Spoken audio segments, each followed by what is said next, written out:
RRB paramedical exam 2025। काफी बच्चे wait करें कि सर इसका जो रिजल्ट है वो कब तक आने वाला है और इसके अंदर कितने % कैंडिडेटों ने एग्जाम दिया है, क्या हमें नॉर्मलाइजेशन में फायदा देखने को मिलने वाला है या नहीं मिलेगा, और पोस्ट वाइज जो अपनी कट ऑफ है वो क्या रहने वाली है। एक सटीक कट ऑफ की हम यहाँ पर बातें करने वाले हैं। तो यदि आपके इतने मार्क्स बन रहे हैं तो आप अपने जल्द से जल्द डॉक्यूमेंट तैयार करवा लो। तो वीडियो में लास्ट तक जरूर बने रहना। जो कंटेंट वीडियो में नए जुड़े हैं वो एक बार चैनल को सब्सक्राइब जरूर कर लेना, जिन्होंने जितनी भी भर्तियों की अपडेट है वो सबसे पहले आपको मिलती रहे। तो सबसे पहले हमारा जो पॉइंट आता है कि रिजल्ट है वो आपका कब तक जारी होगा। तो आपको पहले बोला गया था कि जून के लास्ट वीक तक आपका जो रिजल्ट है वो जारी हो जाएगा। तो अब आपका रिजल्ट और आगे डिले कर दिया है। अब रिजल्ट है वो आपके कब आने के पूरे पूरे चांस हैं। तो रिजल्ट है वो आपका जुलाई के फर्स्ट वीक में, जुलाई के फर्स्ट वीक के अंदर आपका रिजल्ट आने के यहाँ पर पूरे पूरे चांस बन रहे हैं। अब मैं बात करता हूँ कि टोटल पोस्ट कितनी थी। तो आपकी जो टोटल पोस्ट है वो 1376 पोस्ट हैं, जो अलग अलग भागों में बटी हुई हैं, अलग अलग पोस्टों में बटी हुई हैं। यानी कि नर्सिंग सुपरिटेंडेंट हो गया, फार्मिस्ट हो गया, हेल्थ एंड मलेरिया हो गया, लेब असिस्टेंट हो गया, लेब सुपरिटेंडेंट हो गया, रेडियोग्राफर हो गया, ऐसे अलग अलग पोस्टों के अंदर ये वैकेंसी बटी हुई है। सबसे ज्यादा जो वैकेंसी है वो नर्सिंग असिस्टेंट की आपकी वैकेंसी है, 713 वैकेंसी है। अब यहाँ पर बात करूँ कितने % कैंडिडेटों ने यहाँ पर एग्जाम दिया है। तो लगभग आपके 75% ऐसे कैंडिडेट हैं जिन्होंने क्या दिया था, एग्जाम दिया था। 25% ऐसे कैंडिडेट हैं जिन्होंने एग्जाम में नहीं दिया था।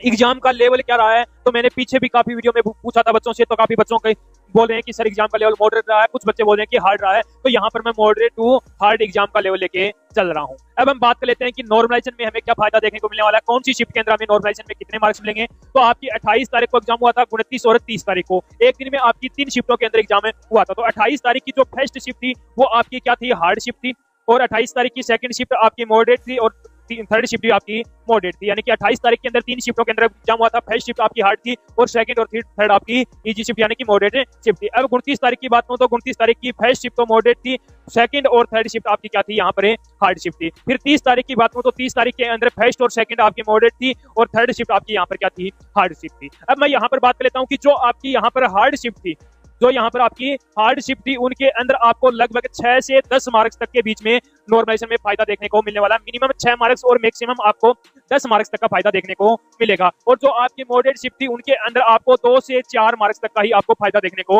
मिल सकता है। अब आप खुद देख लेना कि आपकी कौन सी शिफ्ट थी। आपकी हार्ड शिफ्ट थी तो आपको 6 से 10 मार्क्स तक का, और मॉडरेट थी तो आपको 2 से 4 मार्क्स तक का फायदा देखने को मिलने वाला है। तो यहाँ पर हमारे कुछ डाउट क्लियर हो गए। अब बच्चों के कमेंट आ रहे हैं कि क्या सर हमें कितने मार्क्स वाले कैंडिडेट हैं वो डॉक्यूमेंट तैयार करें। तो वो एक सटीक कट ऑफ हम जाने लेते हैं। नर्सिंग सुपरिटेंडेंट की यहाँ पर यदि मैं बात करूं तो सबसे पहले जनरल कैंडिडेट की बात लेता हूं। तो 59 से 62 के बीच में जिस भी कैंडिडेट के मार्क्स बन रहे हैं तो वो कैंडिडेट क्या है, यहाँ पर सेफ है रहने वाला। ओबीसी की बात करूं तो 56 से 58 के बीच में जिस भी कैंडिडेट के मार्क्स बन रहे हैं तो वो कैंडिडेट भी क्या है, सेफ है रहेगा। ईडब्ल्यूएस की 54 से 57 के बीच में, एससी के अंदर 50 से 53 और एसटी के अंदर 48 से 51 के बीच में मार्क्स बन रहे हैं तो वो कैंडिडेट भी यहाँ पर क्या रहने वाला, सेफ है रहने वाला। ये आपकी नर्सिंग सुपरिटेंडेंट की होगी। यदि आपके इतने मार्क्स बन रहे हैं तो आप कैंडिडेट क्या हो, यहाँ पर सेफ है रहने वाले हो। आप जल्द से जल्द अपने डॉक्यूमेंट तैयार करवा लो। बात कर लेता हूँ फार्मिस्ट की। फार्मिस्ट के अंदर सबसे पहले जनरल कैंडिडेट की मैं बात करूँ तो 55 से 58 के बीच में जिस भी कैंडिडेट के मार्क्स हैं तो वो कैंडिडेट भी क्या है, सेफ है रहने वाला। ओबीसी की बात करूं तो 52 से 54 के बीच में,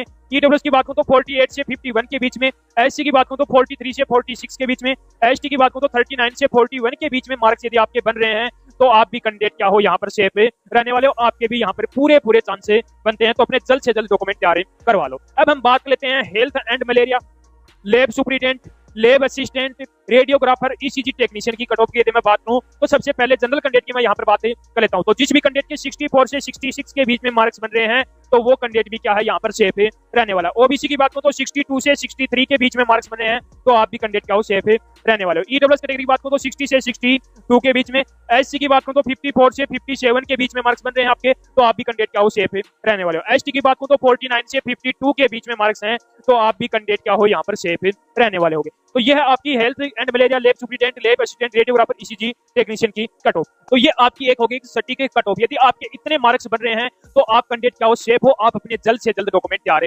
करवा लो। तो पूरी डिटेल मैंने यहाँ पर आपको बता दी है। अभी भी कोई बच्चे का कोई डाउट बचा हो वो कमेंट बॉक्स में कमेंट जरूर करना, और एक बार कमेंट करके आप जरूर बताना कि आपने कौन सी शिफ्ट के अंदर एग्जाम दिया था और आपके कौन सी पोस्ट में कितने मार्क्स से बन रहे हैं। तो उसका मैं रिप्लाई आपको बहुत जल्दी करने वाला हूं। तो उम्मीद करूंगा कि आपको हमारा ये वीडियो पसंद आया होगा। तो एक बार लाइक शेयर सब्सक्राइब जरूर करना और कमेंट करके एक बार जरूर बताना कि आपको हमारा वीडियो कैसा लगा।